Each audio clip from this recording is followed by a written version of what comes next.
Tesla, return home.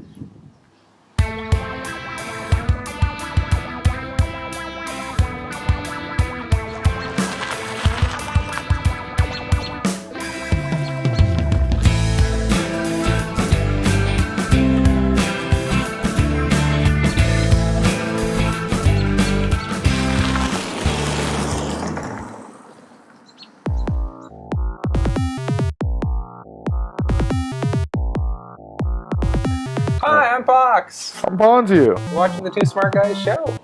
We're back with a little mini review / quick little unboxing video of the new Apple Watch. So there's already been tons of reviews, so I basically want to give you my personal opinion on it. And right before I got the watch, I was reading that there's about a 50%, like 48% satisfaction with it. So a lot of people aren't happy with it, which is very interesting. I want an Apple Watch very badly. So my wrist is bare. it's only available online. You can make an appointment to go into the Apple store to try it on, and it's fancy. I went in and did that after I ordered it, just because I was there, and they had my watch there. And I was like, I paid for it. Can I take it? And they said, no, but you can try it on. And they take you over to this fancy little table, and they present you with the watch, and they clean it all off, and they make sure it's all sparkly, and they let you try on different wristbands so you can see which kind that you want. And it was cool. I was pretty happy I got the band that I ordered was the one that I wanted. It's a little bit more expensive, but it's really cool. It's got this magnetic clasp on it that's like super strong. Yeah, the magnets on it are pretty impressive. It doesn't pull the hair off of my arm as much as other wristbands do, but it still does at the point where the watch kind of like attaches to the band. It still kind of snags hairs every once in a while on that where the loop feeds through. So, have you taken the loop off yet? No. So the rails on it? But if you do take it off, there's a diagnostic port in there. And there are already third-party manufacturers making extended batteries. So you have more battery power in the wristband. I smell Apple hacks coming. Yeah, so let us know in the comments below if you know of hacks or things that you want to see done with the Apple Watch. Contemplation of evil.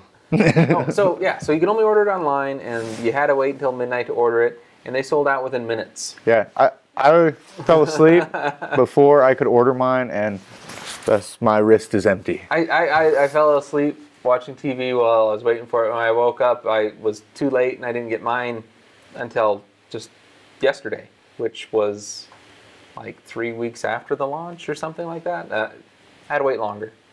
So, I was actually going to get the cheaper watch. I was going to get the sport watch, but that was delayed till June. And they had the Sapphire, was it steel? Is that what they're calling this one, the steel one? You're looking at basically $350, $400 for the sport edition, and then you're looking at like $600 or $550, $600 for the steel, and then if you want to get the fancier loop, you're looking at another $100, $200. So yours is called the Apple Watch. Which is called the Apple Watch. Yep, and then the Apple Watch Sport is the cheaper one, and then they got the Apple Watch Edition. All right. So there you go. It's expensive, and I've been wearing a Pebble for just a little over a year now, and I really like the Pebble. So this can do everything the Pebble can do, but it does some really smart things as well. Like because it's got a full Retina display that's in color, and it's got a solid frame rate. It turns off whenever you have your arm down. So when you pick your arm up, it pops on, and it by default goes to the watch view to tell time. You can also set it to go to the last thing that you're doing on the watch. So if you were inside an app or whatever, it can go back to it. So right now I have it by default. So it's kind of annoying if I was in an app and it accidentally goes off, I'd lose my place on what I was doing in the app. First thing we did is test out the heart rate monitor. It works really well. Had to do some push-ups. It was entertaining. But it comes in, what was the other sizes? It's 38 and 42? Yeah. So the 38 must be pretty small. The 42 millimeter, you can see it right here next to the Pebble. It's not as big as the Pebble. It's still smaller than the Pebble, on the biggest size of the Apple Watch. It's also got a onboard storage. Yeah, so this is actually, so the Pebble is just like a little external display for your phone. So it just pushes notifications. It's like a little Game Boy. You can run a few apps and things, but the Apple Watch is like an old school iPhone miniaturized. They said that the processor, the Apple S1 processor, is the equivalent of like an iPhone 3GS or 3G or something around that time frame. And it actually has 8 gigs of storage, so you can sync your favorite playlist to it. So you could leave your phone at home when you go running, and you can use a Bluetooth headset to listen to music off your watch. That's sweet. I think that's how that would work. I don't know. I haven't tried pairing something directly to the watch. Yeah, that'd be interesting to figure out how that works, because The apps load onto it, so the apps are actually on the watch. so I guess So that'd be you why. have to have storage for that. And then it says it's got 75 megabytes for photos. So it looks like you can send over thumbnails to keep of your favorite photos. I don't know. I mean, 2 gigs for music, though. I mean, who's gonna put 1,000 songs on their wrist when they have like 16,000 in their pocket? it's interesting because most of the settings are automatic. So like when you open it up, you cannot use it to tell time until you pair it with a phone.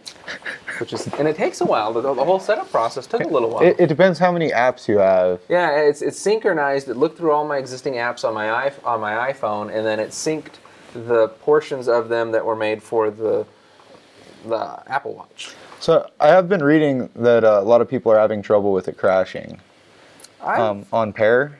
Like, I haven't had it crash. there's a couple hundred complaints, I think, right now. No, it didn't crash on me, but I've noticed that most of the Maybe a apps fix? that sync to it, they all say check your iPhone. So you go to launch, what was it, Mint, and it's like, well, you got to go to the iPhone version of it and set up what you want it to do on the watch. Same with Hotels.com and the Nike Plus running. You have to sign into your user account on the phone so you can use it on the watch. And right now they all do little things on the watch, which is kind of cool. It's similar to the Pebble, the way the Yeah. Pebble worked, because you still had to sign into Pebble's interface, and then you had to download everything from their store, and then it loaded It's it. interesting because they don't have apps for the watch so much as they have apps for your phone that have features for the watch. Right. Well, the Pebble, when you bought the aftermarket companion apps, Yeah. it's similar to that, because Yeah, they and did it's- have all the functions on your On phone. the Pebble, though, you had to download the Pebble app and you had to download the Apple or the watch or your phone app. Yep, and then the companion app. If you bought the companion app off the Apple Store, it was a pain in the butt. Not bad. Oh, so back to the unboxing. So we had a really heavy box come in overnight. So when they finally shipped the thing, it literally came overnight, and it was big and it was heavy. And inside that box was another box, and inside that box was another box that was a big plastic heavy-duty case, and then there was the watch, and underneath that there was the charger, which is just massive. It's bigger than the iPhone. It's like twice the size of an iPhone box. And you take it out and turn it on, you get to pair it, and I guess that was about it for the unboxing. Right. The box was pretty nice. It looked like John Ivy kind of went overboard on it.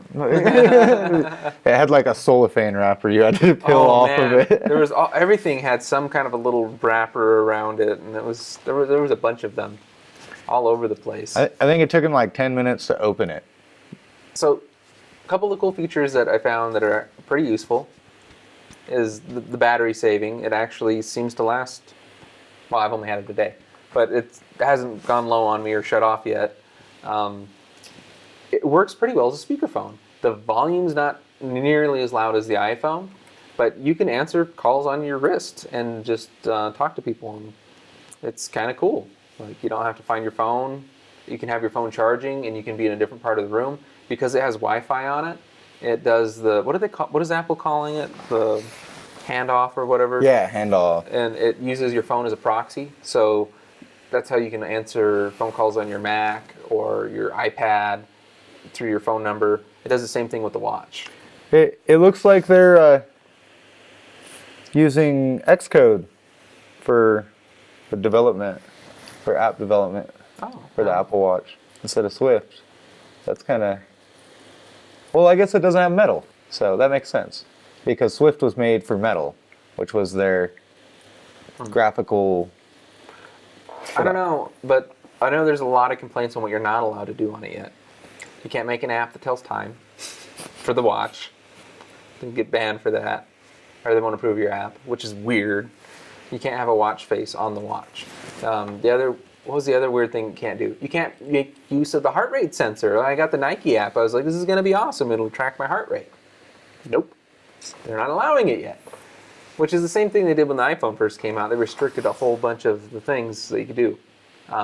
Cool thing you can do, though, is you can use the camera app, and it'll show you live video of your phone's camera.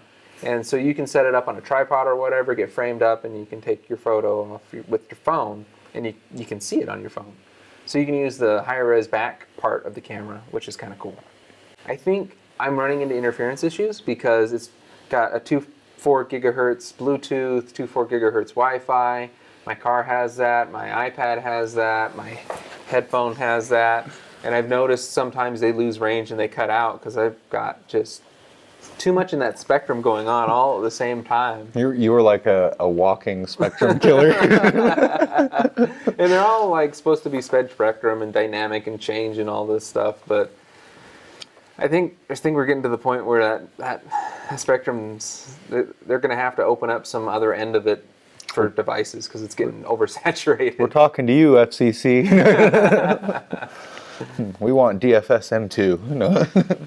Yeah, but anyways, I hope you enjoyed this little review and this cool little 4K video of the watch and some of the interface and It is a really impressive watch. I think it's overpriced.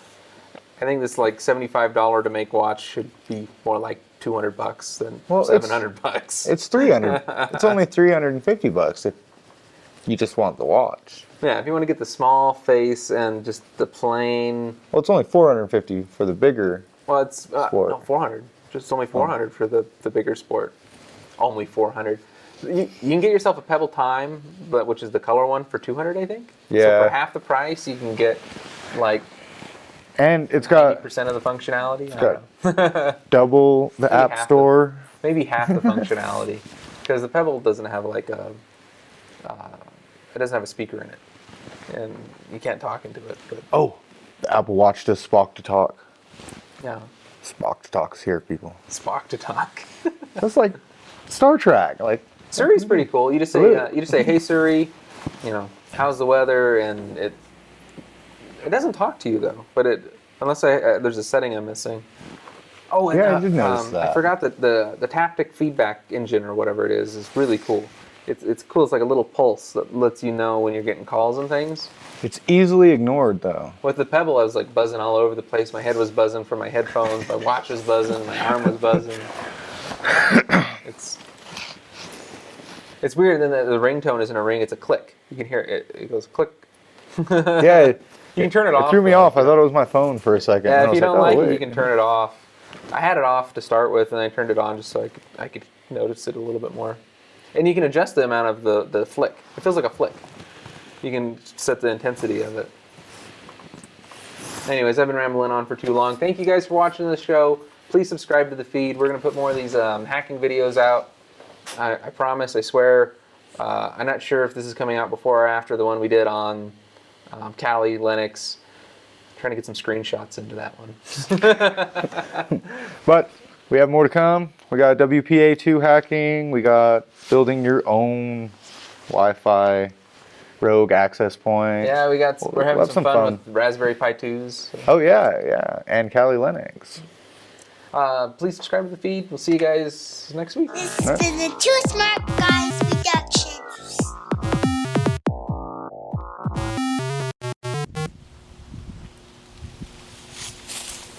Going very smooth. So my watch didn't go on very smooth.